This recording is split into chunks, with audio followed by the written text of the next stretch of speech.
بسم اللہ الرحمن الرحیم۔ السلام علیکم ورحمۃ اللہ وبرکاتہ۔ یہ مختصر القدوری کا 38واں سبق ہے۔ اس سبق میں آپ کتاب الحجر پڑھیں گے۔ حجر کا لغوی معنی ہے روکنا، اور اصطلاح میں حجر کہتے ہیں کہ شرعی طور پر تصرفات سے، یعنی جو عقود ہیں، معاملات ہیں، خرید و فروخت وغیرہ ہے، ان سے کسی انسان کو روک دیا جائے کسی سبب کی وجہ سے، تو اس کو حجر کہا جاتا ہے۔ تو آگے اس کے مزید احکام اس باب میں آپ پڑھیں گے۔ تو فرماتے ہیں الاسباب الموجبۃ للحجر ثلاثۃ، یہ جو حجر ہے کہ کسی انسان پر پابندی لگا دی جاتی ہے یا اس کو روک دیا جاتا ہے تصرفات سے، عقود سے اور خرید و فروخت وغیرہ سے، اس کے جو اسباب ہیں، الاسباب الموجبۃ یعنی وہ اسباب جو ثابت کرنے والے ہیں حجر کو، ثلاثۃ وہ تین ہیں۔ الصغر ایک بچپن یعنی چھوٹا ہونا، والرق دوسرا غلامی ہے، والجنون تیسرا جنون مجنون ہونا یعنی پاگل ہونا، یعنی تینوں میں سے کوئی ایک سبب جس کے اندر پایا جائے گا تو اس کے اوپر یہ حجر ہوگا، یعنی اس کے اوپر تصرفات کرنے کی پابندی ہوگی، وہ یہ معاملات، عقود اور خرید و فروخت وغیرہ سے اس کو روک دیا جائے گا۔ یعنی جو چھوٹا بچہ ہے اس کی عقل اور شعور جو ہے وہ ابھی کامل نہیں ہے، تو اس کے اندر بھی نقصان کا اندیشہ ہے، وہ اگر تصرفات کرتا ہے، معاملات کرتا ہے۔ غلام چونکہ اس کی اپنی کوئی ملکیت نہیں ہے، اس کے پاس جو کچھ بھی ہے وہ آقا کا ہے، تو آقا کی اجازت کے بغیر اس پر پابندی ہے، وہ جو کچھ بھی کرے گا اس میں وہ آقا کے نقصان کا اندیشہ ہے۔ اسی طرح جو مجنون ہے اس کی بھی عقل کام نہیں کرتی، تو اس میں بھی نقصان کا اندیشہ ہے۔ تو ان تینوں اسباب میں سے کوئی سبب بھی پائے جائے تو اس کے اوپر حجر ہوتا ہے۔ تو اب اس کے احکام کیا ہوں گے؟ ولا يجوز تصرف الصغیر الا باذن ولیہ، جو صغر ایک سبب بیان کیا تھا، جو چھوٹا بچہ ہے جس میں عقل و شعور نہیں ہے، سمجھ بوجھ نہیں ہے، اس کا تصرف کرنا جائز نہیں ہے، خرید و فروخت کرنا یا کوئی بھی معاملہ کرنا جائز نہیں ہے مگر اس کے ولی کی اجازت سے۔ اگر بڑا جو سرپرست ہے، اس کا ولی ہے، والد یا کوئی سرپرست، وہ اس کو اجازت دیتا ہے کہ تم یہ کام کر لو، اور وہ سرپرست یہ سمجھتا ہے کہ اس کام کے اندر فائدہ ہے، تو اب اس جو بچہ ہے اس کے اوپر جو حجر تھا وہ حجر ہٹا دیا جائے گا، یعنی اب یہ اس کا تصرف کرنا درست ہوگا، جائز ہوگا۔ ولا يجوز تصرف العبد الا باذن سیدہ، اسی طرح غلام کا تصرف کرنا بھی جائز نہیں ہے، یعنی اس پر بھی حجر ہے، پابندی ہے، مگر اس کا آقا اجازت دے دے تو اس کی یہ پابندی ہٹ جائے گی، اس کا تصرف کرنا جائز ہوگا۔ ولا يجوز تصرف المجنون المغلوب على عقله بحال، اور جو تیسرا سبب ہے جنون، یہ جس کے اندر پایا جائے تو ایسا مجنون شخص، اس کا تصرف کرنا کسی بھی حال میں جائز نہیں ہے۔ کسی بھی حال کا مطلب یہ ہے کہ چاہے کسی کی اجازت سے کرے یا بغیر اجازت سے کرے، تو اس کا کسی بھی صورت میں تصرف کرنا جائز نہیں ہے۔ المجنون کے ساتھ قید لگائی ہے، المغلوب على عقله، یعنی ایسا مجنون کہ جس کی عقل مغلوب ہو، یعنی اس کی عقل بالکل کام نہیں کر رہی، عقل پر جنون کا غلبہ آ گیا ہے، تو ایسا جو شخص ہے اس کا تصرف کسی حال میں بھی نہیں ہو سکتا۔ اور بعض اوقات مجنون ایسا ہوتا ہے کہ اس کو تھوڑے وقت کے لیے جنون آتا ہے، پھر اس کو افاقہ ہو جاتا ہے، جنون نہیں ہوتا، تو جب اس کو افاقہ ہوگا تو اس حالت میں اس کا تصرف کرنا جائز ہوگا۔ لیکن یہ جو مغلوب علی عقلہ ہے، یعنی جس کو ہر وقت جو ہے جنون لاحق ہوتا ہے، یا جنون لاحق ہونے کے وقت اس کی عقل بالکل کام چھوڑ دیتی ہے، تو ایسے شخص کا تصرف کرنا جائز نہیں ہے، چاہے کسی کی اجازت ہو یا نہ ہو۔ ومن باع من هؤلاء شيئا او اشتراه وهو يعقل البيع ويقصده، جن کا تذکرہ ہوا ہے، بچہ ہے، غلام ہے یا مجنون ہے، ان میں سے کسی نے کوئی چیز بیچ دی یا خرید لی، باع بیچ دی، اشتراہ خرید لی، اس حال میں کہ وهو يعقل البيع، کہ وہ بیع کی سمجھ بوجھ بھی رکھتا ہے، یعنی اس کو پتہ ہے کہ یہ بیچنے کا کیا مطلب ہے، خریدنے کا کیا مطلب ہے، وَيَقْصِدُهُ، اور اس کا ارادہ بھی ہے کوئی چیز بیچنے کا یا خریدنے کا، ویسے وہ مذاق میں یا ویسے یعنی فعل میں نہیں کر رہا، بلکہ وہ ارادے سے، قصد سے یہ کام کر رہا ہے، تو اب فَالْوَلِيُّ بِالْخِيَارِ، ان کا جو سرپرست ہوگا، یعنی بچے کا جو سرپرست ہے اور جو غلام ہے اس کا جو آقا ہے، ان کو اختیار دیا جائے گا اس خرید و فروخت کے بارے میں۔ ان شاء اجازہ اذا کان فیہ مصلحۃ، اگر اس کے اندر کوئی اچھائی ہو، بہتری ہو، تو ولی اس کو اجازت دے دے کہ ٹھیک ہے، تم نے جو چیز بیچی ہے یا خریدی ہے اس کو میں نافذ کرتا ہوں۔ و انشاء فسخہ، اور اگر ولی چاہے تو ان کی خرید و فروخت کو فسخ بھی کر سکتا ہے، اگر اس میں نقصان ہے یا ویسے ولی کی مرضی نہیں ہے تو ان کو فسخ بھی کر سکتا ہے۔ فہذہ المعانی الثلاثہ، یہ جو تین اسباب ہیں، تین اسباب جو بیان کیے ہیں، توجب الحجر فی الاقوال دون الافعال، تو یہ اقوال یعنی جو عقود زبان کے ذریعے سے ہوتے ہیں، جیسے بیچنا ہے، خریدنا ہے یا کوئی بھی معاملہ کرنا ہے، تو زبان کے جو اقوال ہیں ان میں تو یہ حجر کو ثابت کرتے ہیں یہ اسباب، یعنی اس میں تو پابندی ہوتی ہے، ان کے اقوال کا اعتبار نہیں ہوتا، لیکن افعال کے اندر ان کی وجہ سے پابندی نہیں ہوتی، یعنی افعال ان کے جو ہوں گے، ان تینوں کے، مجنون کے، بچے کے اور غلام کے، ان افعال کے اوپر حجر نہیں ہوگا بلکہ ان افعال کا اعتبار ہوگا۔ اما الصبی والمجنون لا تصح عقودہما، جو بچہ ہے اور مجنون ہے تو ان کے عقود صحیح نہیں ہیں، تو چونکہ عقد جو ہوتا ہے وہ بندہ زبان سے ایجاب و قبول کرتا ہے، تو اقوال میں ان پر حجر ہے، تو ان کے اقوال کا اعتبار نہیں ہے، تو ان کے عقود صحیح نہیں ہیں۔ ولا اقرارہما، اسی طرح بچے اور مجنون کا اقرار کرنا بھی صحیح نہیں ہے، یعنی یہ اقرار کریں کہ ہم نے فلاں کے اتنے پیسے دینے ہیں، قرض دینا ہے، یا فلاں چیز ہم پر لازم ہے، تو یہ کسی کے بارے میں اقرار کرنا بھی کیونکہ اقوال میں سے ہے، زبان کے ذریعے سے ہوتا ہے، تو یہ بھی ان کا اعتبار نہیں ہے۔ ولا یقع طلاقہما، اسی طرح بچے اور مجنون اگر وہ اپنی بیوی کو طلاق دیتے ہیں تو چونکہ یہ بھی اقوال میں سے ہے، اس کا تعلق بھی قول کے ساتھ ہے، تو قول میں ان پر حجر ہے، تو ان کی طلاق کا بھی اعتبار نہیں ہوگا، طلاق واقع نہیں ہوگی۔ ولا اعتاقہما، اسی طرح ان کی ملکیت میں کوئی غلام ہے، یہ اس کو آزاد کرتے ہیں، تو یہ بھی زبان سے آزاد کرنا ہوتا ہے، تو اس کا بھی اعتبار نہیں ہوگا، آزاد نہیں ہوگا۔ لیکن چونکہ پیچھے بتایا تھا کہ اقوال کے اندر حجر ہے، افعال کے اندر نہیں ہے، تو اقوال جتنے بھی ہیں، عقود، طلاق، اعتاق وغیرہ، ان کا تو اعتبار نہیں ہے، لیکن افعال کا اعتبار ہوگا۔ فَإِنْ أَتْلَفَا شَيْئًا لَزِمَهُمَا ضَمَانُهُ، کہ اگر یہ کسی چیز کو ہلاک کر دیتے ہیں، یعنی ہاتھ پاؤں سے یہ کسی کا نقصان کرتے ہیں، اعضاء و جوارح سے کسی کا نقصان کرتے ہیں، کوئی فعل کرتے ہیں، تو اس نقصان کا جو ضمان ہوگا وہ ان دونوں پر لازم ہوگا، یعنی بچے پر بھی اور مجنون پر بھی لازم ہوگا۔ تو یہ جو ان کے افعال ہیں، ان افعال کے اوپر حجر نہیں ہے، افعال کا اعتبار ہوتا ہے، ان افعال کی بنیاد پر جو ضمان یا جرمانہ وغیرہ آتا ہے وہ ان پر لازم ہوگا۔ وہ اما العبد، اور جو غلام ہے، فاقوالہ نافذۃ فی حق نفسہ، تو اس کے اپنے نفس کے بارے میں جو اقوال ہیں وہ تو نافذ ہوں گے، ان کا تو اعتبار ہوگا۔ غیر نافذۃ فی حق مولاہ، لیکن اس کے مولا کے حق میں، یعنی جن چیزوں کا تعلق مولا کے ساتھ ہے ان میں ان کے اقوال پر حجر ہے، اس کے غلام کے جو اقوال ہیں وہ نافذ نہیں ہوں گے۔ فَإِنْ أَقَرَّ بِمَالٍ لَزِمَهُ بَعْدَ الْحُرِّيَّةِ، اگر اس نے کسی مال کا اقرار کیا کہ میں نے فلاں کے 1000 درہم جو ہے نا وہ قرض دینا ہے، یا فلاں سے میں نے کوئی چیز لی تھی اب اس کو واپس کرنی ہے، کسی بھی چیز کا مال کا اقرار کر رہا ہے، جب وہ غلام ہے تو اس کے پاس اپنی تو کوئی چیز نہیں ہے، وہ جو بھی قرض ادا کرے گا وہ مولا کے پیسوں سے دے گا، تو اس مولا کے حق میں اس کا یہ جو قول ہے، اقرار ہے، یہ معتبر نہیں ہے، ابھی اس کے اوپر کوئی مال لازم نہیں ہوگا، اس اقرار کو تسلیم نہیں کیا جائے گا۔ لیکن لازمہ بعد الحریۃ، جب یہ غلام آزاد ہو جائے گا تو آزاد ہونے کے بعد اس پر یہ اقرار لازم ہو جائے گا، کیونکہ آزاد ہونے کے بعد اب یہ جو اقرار ہے یہ اس کے اپنے حق میں ہے، اب مولا کے حق میں نہیں ہے، اب اس میں مولا کا نقصان نہیں ہے، اب آزاد ہونے کے بعد یہ خود کمائی کر کے خود اپنے پیسوں سے، اپنے مال سے یہ جو اقرار کر رہا ہے وہ ادا کرے گا۔ تو مولا کے جب تک یہ ملکیت میں تھا اس وقت تک یہ اقرار لازم نہیں تھا، جب آزاد ہوا تو اب یہ اقرار لازم ہو جائے گا۔ ولم یلزم فی الحال جب یہ غلام ہے یہ اقرار لازم نہیں ہوگا۔ تو یہ تو بات تھی اس کے اقوال کی، یعنی غلام کا جو قول ہے اپنی ذات کے بارے میں نافذ ہے، مولا کے بارے میں نافذ نہیں ہے۔ لیکن جو افعال ہیں، چونکہ پیچھے بتایا تھا کہ افعال کے اندر حجر نہیں ہوتا، چاہے بچہ ہو، مجنون ہو، غلام ہو۔ وَإِنْ أَقَرَّ بِحَدٍّ أَوْ قِصَاصٍ، تو اگر غلام نے کسی فعل کا اقرار کیا ہے کہ میں نے کسی کو قتل کیا ہے لہذا مجھ پر قصاص لازم ہوتا ہے، یا کوئی اور ایسا جرم کیا ہے میں نے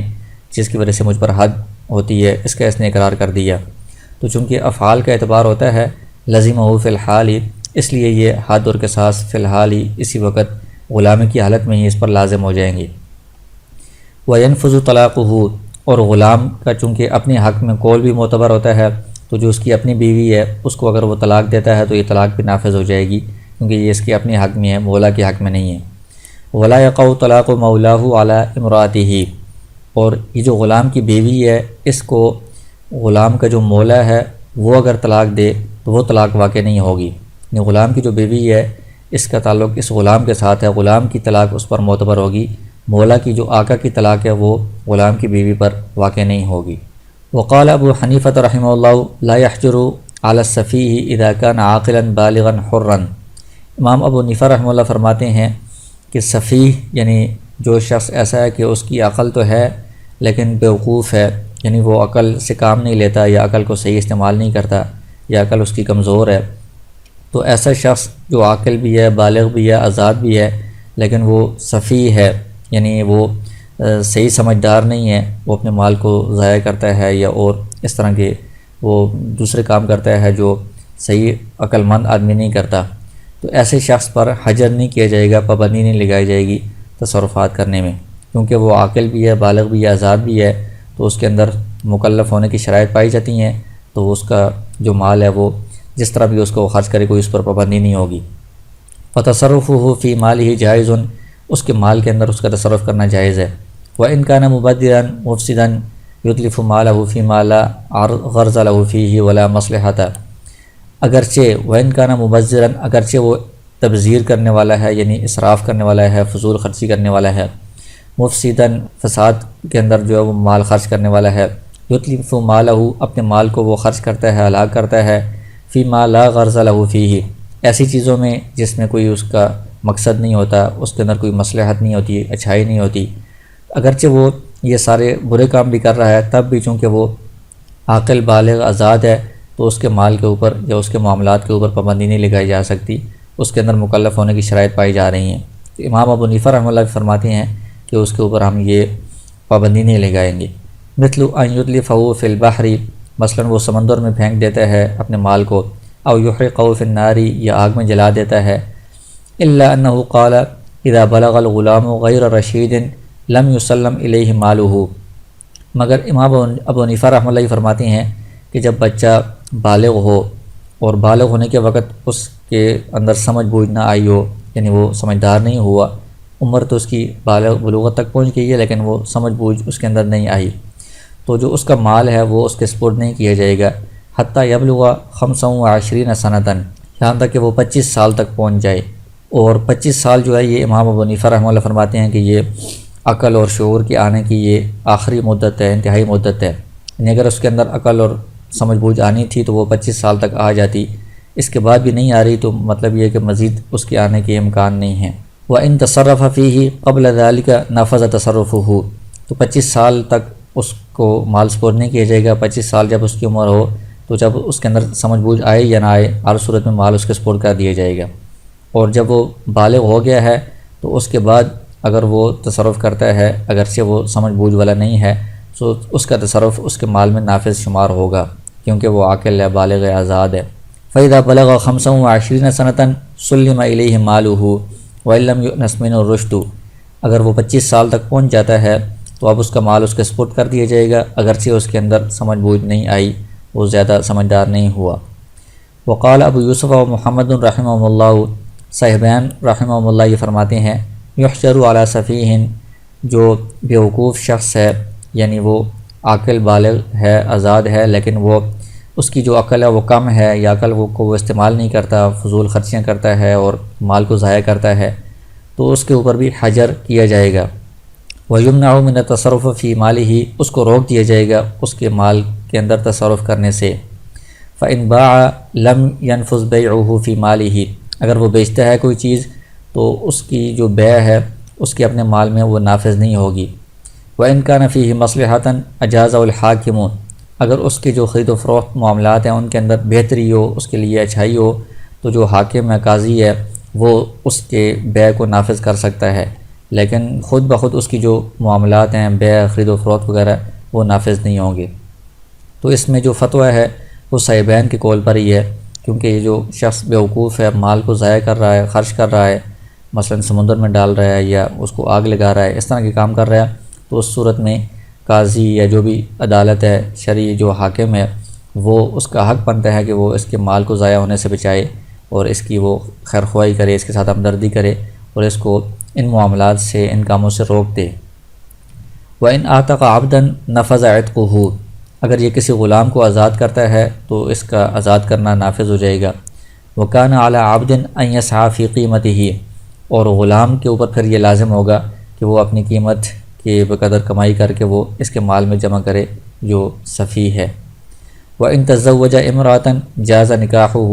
اگر یہ کسی عورت سے نکاح کرتا ہے تو اس کا نکاح بھی جائز ہے۔ فَإِنْ سَمَّى لَهَا مَهْرًا جَازَ مِنْهُ مقدار مہر مثلیہ،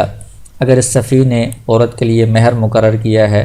تو اگر اس نے بہت زیادہ مہر مقرر کر دیا ہے تو زیادتی کو ختم کر دیں گے، جو مہر مثل کی مقدار ہوگی اتنی کو جائز قرار دیا جائے گا، اتنی کو لازم قرار دیا جائے گا۔ وہ بطل الفضل، جو زیادہ اس نے مقرر کیا ہے وہ زیادتی باطل ہو جائے گی، کیونکہ اس میں یہ بیوقوفی کی وجہ سے اپنا نقصان کر رہا ہے۔ تو یہ تو اس صفیح کے بارے میں تھا، جو شخص مال کو ضائع کرتا ہے تو اس میں صاحبین یہ فرماتے ہیں کہ اس کے اوپر پابندی لگا دی جائے گی، اور جو بچہ بالغ ہوا ہے اور بالغ ہونے کے وقت اس کے اندر سمجھ بوجھ نہیں آئی تھی، تو امام ابو حنیفہ رحمۃ اللہ تو یہ فرما رہے تھے کہ 25 سال تک دیکھیں گے، اگر سمجھ بوجھ آ گئی تو دے دیں گے، ورنہ 25 سال میں چاہے سمجھ بوجھ آئے یا نہ آئے اس کو دے دیں گے۔ تو صاحبین اس مسئلے میں فرماتے ہیں وقال رحمہ اللہ فی من بلغ غیر رشید، اس شخص کے بارے میں جو بالغ ہوا اس حال میں کہ اس کے اندر سمجھ بوجھ نہیں آئی تھی، لا يدفع الیہ مالہ ابدا، کہ اس کو اس کا مال کبھی بھی نہیں دیا جائے گا، یعنی 25 سال 30 سال 35 سال کے بعد بھی اگر اس کے اندر سمجھ بوجھ نہیں آ رہی تو اس کو اس کا مال نہیں دیں گے، حتیٰ یؤنس منہ رشد، یہاں تک کہ اس کے اندر سمجھ بوجھ پہچان لیا جائے یا سمجھ بوجھ اس کے اندر آ جائے تو اس وقت اس کو مال دیں گے۔ ولا يجوز تصرفہ فیہ، اور یہ جو بندہ ہے جو بالغ ہو گیا لیکن اس کے اندر سمجھ بوجھ نہیں آئی، اس کا تصرف کرنا بھی مال کے اندر جائز نہیں ہوگا۔ اور کوئی اگر حاکم مصلحت دیکھے گا اس کے لیے تو وہ نافذ کر سکتا ہے، ویسے خود بخود اس کا تصرف کرنا درست نہیں ہوگا، یعنی اس کے اوپر بھی ایک قسم کا حجر ہی ہوگا۔ وَتُخْرَجُ الزَّكَاةُ مِن مَالِ السَّفِيهِ، یہ جو بیوقوف ہے اس کے مال کے اوپر چونکہ پابندی لگا دی گئی ہے حاکم کی طرف سے، یہ مال کے اوپر خود خرچ نہیں کرتا، کچھ بھی معاملات نہیں کر سکتا، تو اب اس کے مال میں سے اگر زکوٰۃ بنتی ہے نصاب کے بقدر ہے تو زکوٰۃ بھی نکالی جائے گی، حاکم جو ہے اس کے مال سے زکوٰۃ نکالے گا قاضی۔ وَيُنْفِقُ عَلَىٰ أَوْلَادِهِ وَزَوْجَتِهِ، اسی طرح اس کے مال میں سے اس کی اولاد پر، اس کی بیوی پر بھی خرچ کرے گا قاضی یا حاکم، کوئی بھی مقرر کیا جائے گا بندہ۔ وَمَنْ يَجِبُ نَفْقَتُهُ عَلَيْهِ مِنْ ذَوِي الْأَرْحَامِ، اسی طرح اس کے جو قریبی رشتہ دار ہیں ان میں سے جس کا نفقہ اس پر واجب ہے ان سب پر اس کے مال میں سے خرچ کیا جائے گا۔ فَإِنْ أَرَادَ حَجَّةَ الْإِسْلَامِ لَمْ يُمْنَعْ مِنْهَا، اگر یہ جو شخص ہے صفی حج کا یعنی فرض حج کا یہ ارادہ کرتا ہے تو اس کو حج سے نہیں روکا جائے گا۔ وَلَا يُسَلِّمُ الْقَاضِي النَّفْقَةَ إِلَيْهِ، قاضی جو حج کا خرچہ ہے وہ اس کے سپرد نہیں کرے گا، کیونکہ یہ راستے میں ہو سکتا ہے کہ ضائع کر دے، اس کو فضول خرچ کر دے۔ وَلَكِنْ يُسَلِّمُهَا إِلَىٰ ثِقَةٍ مِّنَ الْحَاجِّ يُنْفِقُهَا عَلَيْهِ فِي طَرِيقِ الْحَجِّ،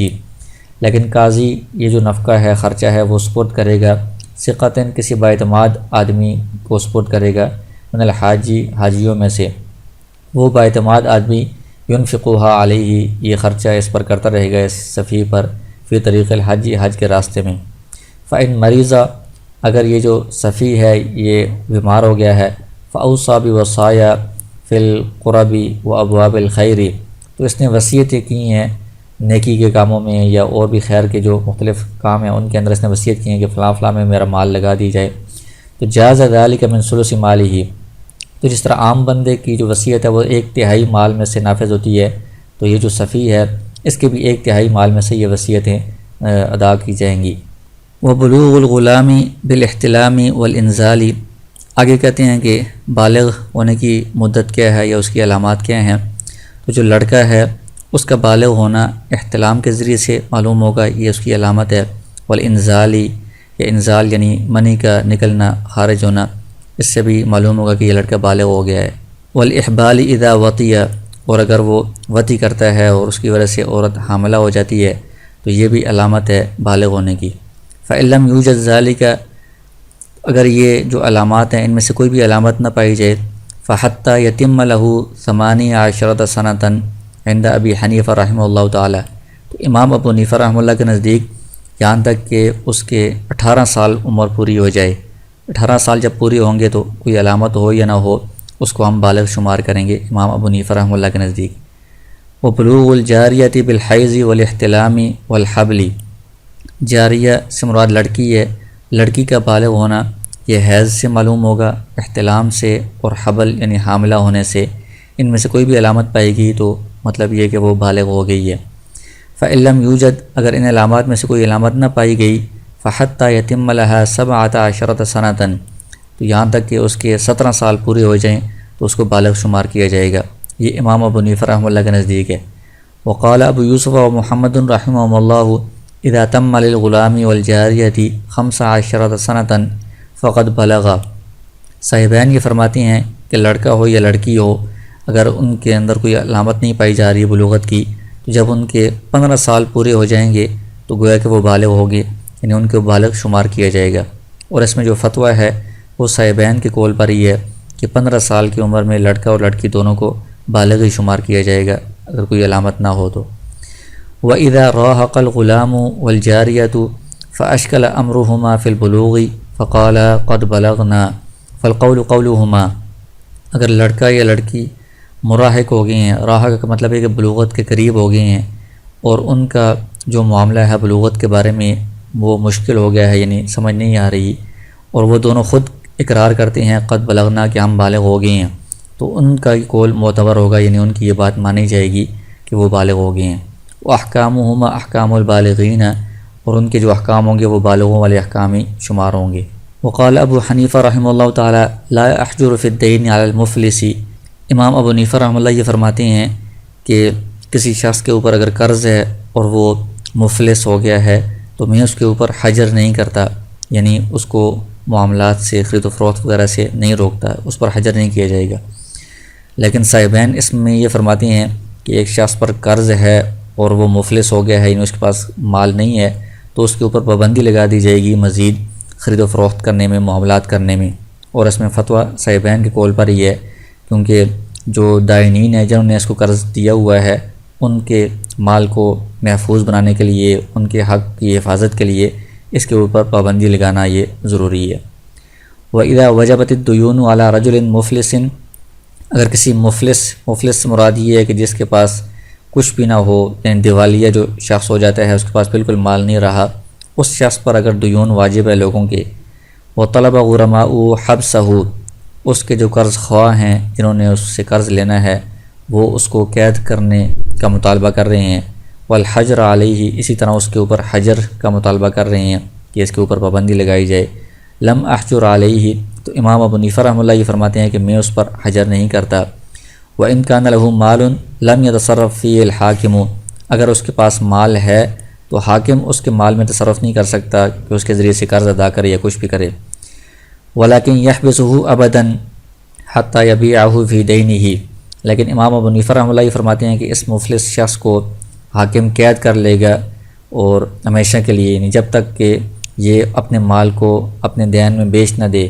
یعنی یہ اپنے مال کو بیچ کر دین ادا نہ کر دے، تب تک اس کو قید میں ڈال دیا جائے گا۔ وَإِنْ كَانَ لَهُ دَرَاهِمُ وَدَيْنُهُ دَرَاهِمُ،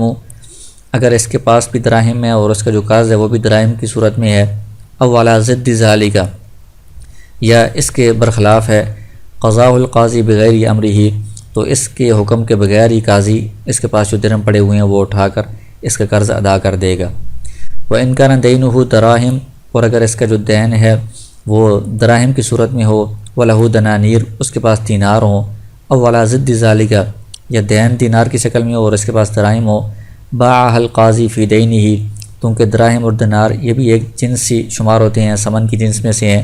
تو قاضی ان کو اس کے دین کے اندر بیچ کر اس کا دین ادا کر دے گا۔ وقال ابو یوسف و محمد رحمہ اللہ، صاحبین یہ فرماتی ہیں اذا طلب غرماء المفلس الحجر علیہ، کہ جب جو مفلس بندہ ہے جس کے پاس ابھی مال نہیں ہے، اس کے اوپر قرض ہے، اس کے جو غرماء ہیں، قرض خواہ ہیں، وہ اس کے اوپر حجر کا مطالبہ کر رہے ہیں، حجر القاضی علیہ، تو جو قاضی ہے وہ اس کے اوپر حجر کر دے گا، یعنی پابندی لگا دے گا، اور فتویٰ اس میں صاحبین کے قول پر ہی ہے۔ وَمَنَعَهُ مِنَ الْبَيْعِ وَالتَّصَرُّفِ وَالْإِقْرَارِ، اور یہ جو قاضی ہے یہ اس مفلس شخص کو کوئی چیز بیچنے سے یا تصرف کرنے سے یا اقرار کرنے سے منع کر دے گا، تاکہ جو غرماء ہیں ان کا حق محفوظ رہے، ان کا مال محفوظ رہے، حتی لا یضر بالغرماء، تاکہ غرماء کو نقصان نہ پہنچے۔ وباع مالہ ان امتنع المفلس من بیعہ، اگر جو مفلس ہے اس کے پاس مال ہے، وہ مال بیچ کر قرض ادا نہیں کرتا، یعنی مال بیچنے سے وہ رک جاتا ہے، تو قاضی اس کے مال کو بیچے گا اور وقسمہ بین غرمائہ بالحصص، مال کو بیچنے کے بعد جو قیمت حاصل ہوگی اس کو اس مفلس کے جو قرض خواہ ہیں ان کے درمیان تقسیم کرے گا حصوں کے اعتبار سے۔ حصوں کا مطلب یہ ہے کہ ایسا نہیں ہے کہ جتنے بھی پیسے آئیں، جتنے بھی غرماء ہیں ان سب میں برابر تقسیم کر دیں، اس طرح نہیں ہے، بلکہ حصوں کا اعتبار کیا جائے گا کہ کس کا کتنا قرض ہے۔ مثلا 1000 روپیہ مال کو بیچنے کے بعد حاصل ہوا ہے، اور جو قرض خواہ ہیں وہ 4 ہیں، ان میں سے ایک بندے کا پورا 1000 روپے ہے، اور ایک کا 500 روپے ہے،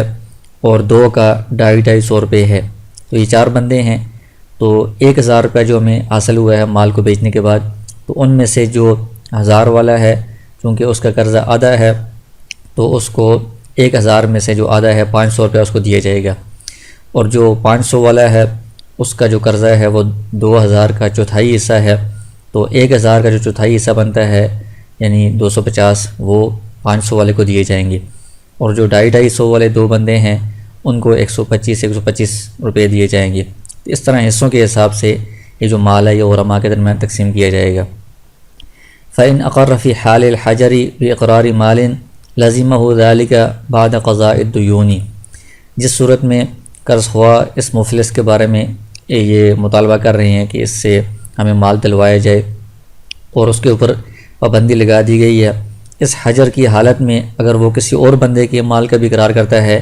کہ ان قرض خواہوں کے علاوہ میں نے کسی اور کا بھی مال دینا ہے، تو اس صورت میں یہ جو مال ہے، یہ جو اقرار ہے، یہ اس کو لازم ہوگا ان دیون کی ادا کرنے کے بعد،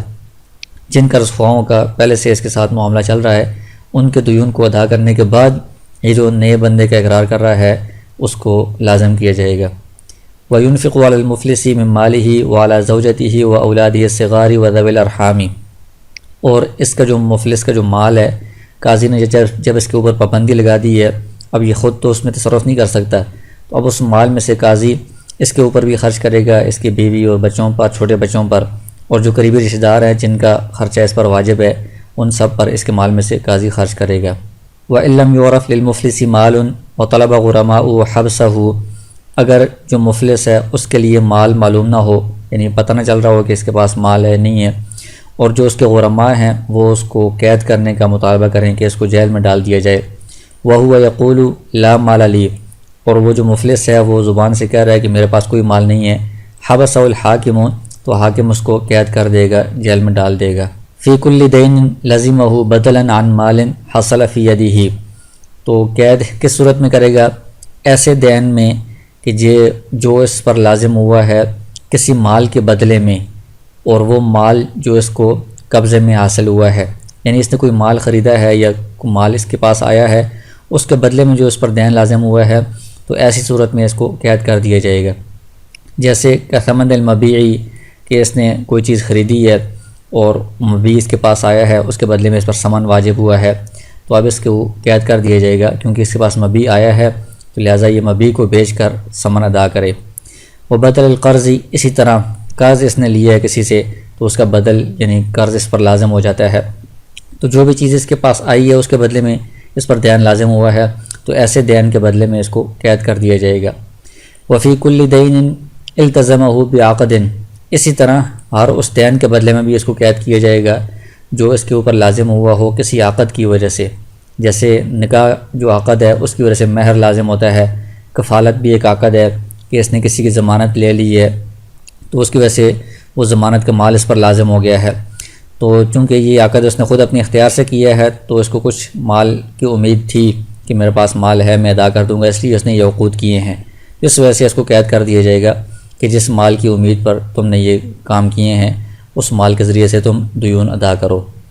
وَلَمْ يَحْبِسُوا فِي مَا سِوَى ذَلِكَ، ان کے علاوہ جو باقی قسم کے دیون ہیں